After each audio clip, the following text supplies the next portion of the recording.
Welcome to Creating the Force, your Star Wars modeling channel. So I have my rotary tool out, and you don't have to spend a gazillion dollars on a rotary tool. I got this from recommendations off Amazon. I don't know anything about the brand really, other than recommendations. It comes with a ton of tools, most of which I haven't used. So all I'll share with you is that you want to definitely practice with something you don't care about. So get a feel for it. Get like some of the tools, sanding tools, etc. Get a feel for it, and then once you are comfortable with, okay, it really isn't. And when I say you have to practice, it's just a couple of minutes going, okay, how much pressure? Too much pressure? Not enough pressure? What tool am I using? I found I get a lot more consistency by using this diamond tip. Well, basically the same tool over and over and over. I've got a feel for it, and then it's very easy to put these in. You just drop it in. It's got a lock-in mechanism. You push the button here, turn the dial, you'll feel it click, and then just twist it, and now it's locked in place. So when you push the button now, this will spin, hence rotary tool, and I'll show you how effective it is at creating battle damage. I just got the giggles. I'm gonna share with you. If you are terrified of the dentist, this could be traumatic to use. Oh my God. Every time I turn it on, I'm like, oh, be gentle. Is the numbing medication working? So yes, there you go. Warning, this video comes with a warning. This noise can trigger PTSD if you suffer from, dental trauma. I use this typically pulling away rather than pushing in. Pushing in will create a much bigger hole. Pulling away creates some streaks. So that's, I'm just going, it's hard to talk over while I'm doing this. I'm going to do a couple of demos, and then you'll get the hang of it by just seeing what it is. So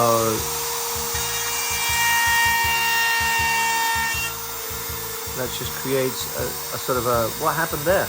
I don't know what happened there. But maybe there were two of them. And now instantly you're starting to develop some character for this.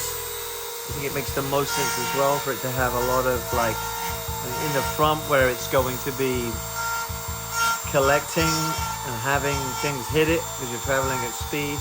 This is fun. I mean, tell me this doesn't even look fun. It is fun. So much fun. Now, if you push hard, it'll start going right through this plastic very quickly. So you've got to know where you're doing it. I don't really have a problem with creating a hole here for the hood. This is the hood. Let's see if we can get this up. So this is the hood here. I don't have a problem with creating some damage on the hood. So let's have a go at that. I'm going in at a slightly different angle, and I think I'm going to create the damage around this one spot.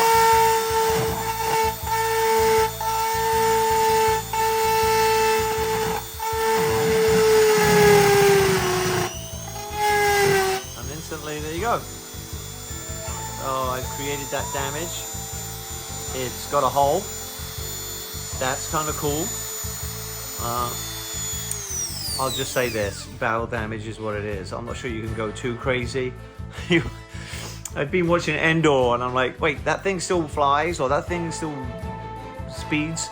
So yeah, have some fun. These things, they're allowed to be battle damaged and weathered and used, so to speak. So that's what I am going to do some more with that, and you can stay tuned. I'll come back when I'm finished. So finished off the battle damage with this speeder. I went in, this engine, apparently the covering had been blown off anyway, so I went in and was a little bit more liberal around here, giving it a reason why it would have been blown off.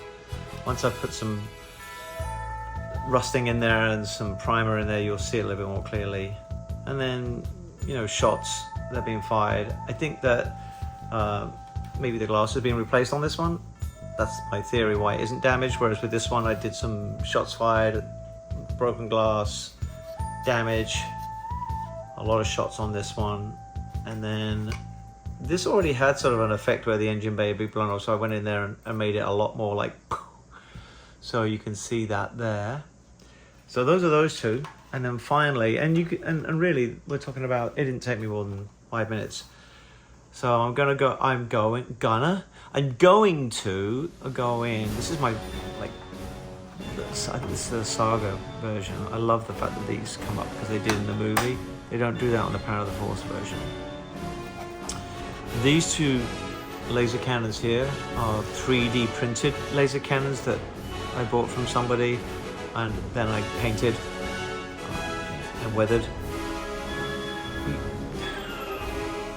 This is still so plasticky, so I'm going to go in and do something with that. But where it's got these marks were engineered by the company that produced it, so I'm going to go in and give it damage there. So like, okay, you got blasted there, all right, well, okay, I'm gonna, yeah, sure, you got some shields, but I'm gonna do a little bit of damage, not a ton. And on this flap here, yeah, so that's the plan. All I did with this stuff was weathered it. I haven't gone in and touched in with any rub and buff or anything, so I'll be doing that. This is engineered from the actual company that produced the paint job. You can see I weathered it underneath.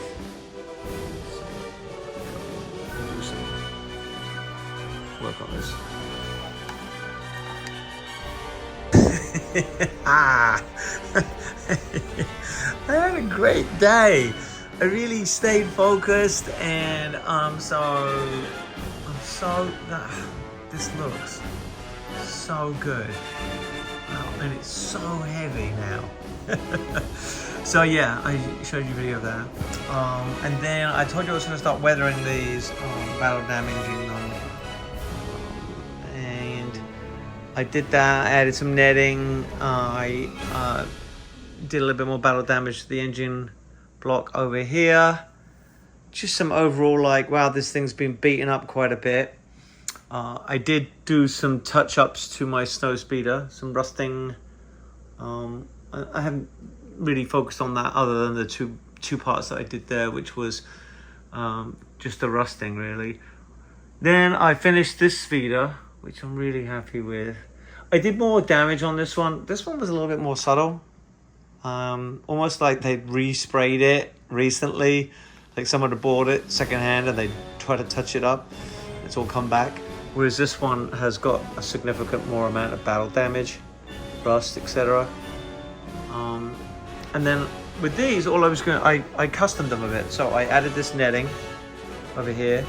I added a spare turbo. I don't know what that is. And then over here, I added some parts. I'm not particularly thrilled with that, but it's just some custom weapons and backpack that I can put in here, and like a collection of spare parts that they're collecting here when they're scavenging. This is a scavenging net here. I just put some few parts and things in here. So yeah, that was a very productive day. These are nearly complete, and I'm going to be adding Mandalorians to most of these. This one does not get Mandalorian, but these will get Mandalorians. I got a little surprise for this one. Why is this one falling down? There you go. I got a surprise for this one that I think is kind of cool. And then yeah, that's my day. So the light box is on. The light box is on. I'm going to be photographing some of these figures and sets, setting them up, some of the custom Mandos, some of the custom pieces, the ships here. I'll photograph them and post them today, including, now if you wanted me to, yeah, so including, I'll show you how the, going down the hallway here. What is that about? Hey, I just organized my Star Wars room, including this bad boy that I did yesterday. And then I'm also going to do a short video today to show you how I create the sort of a Mandalorian collecting stormtrooper head type thing. I'm going to work on that, show you how I did those today. Stay tuned, hope you're having a wonderful day. May the force be with you. So